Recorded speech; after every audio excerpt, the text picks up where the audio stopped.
We have written a small code to check the rest of the set's operation, like if we have to check disjointed, superset, subset. We have declared two sets which are empty sets, set 3 and set 4. In set 3 we have placed elements from 1 to 10, and in set 4 we have placed elements from 6 to 9. Our two sets are made. If I print these two sets, so it will show me an output like this. The output that we have in both the sets is shown as output. I will check if their length is same. So if I have to check on the basis of length, it will return false, that the length is not same.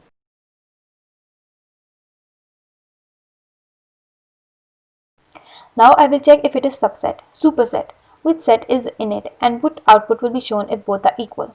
So it has shown the result that set 3 is superset of set 4 because all the elements of set 4 are available in set 3. That is why it has declared that set 3 is a superset of set 4.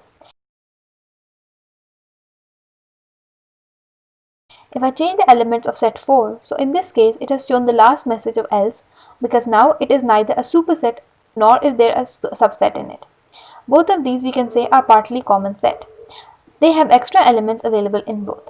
That is why it is shown that last condition as output that both sets are same. Similarly, if we have to check if these sets are disjoint or not, so to check disjoint when we run this code on it, set 4 and set 3.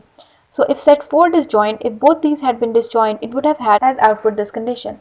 We write else here and print. We say not disjoint because some elements are common in them. If you make the elements in both of them similar, so what will it output? In this case, set 4 is disjoint set 3. No, it will not be disjoint in this case because elements are still same in them. Let's change it again. Print out from 12 to 20. In this case, set 4 and set 5 have nothing in common. In this case, both of these will be counted as disjoint. Till here were our operations of set. How we can iterate sets in Python, which operations we perform.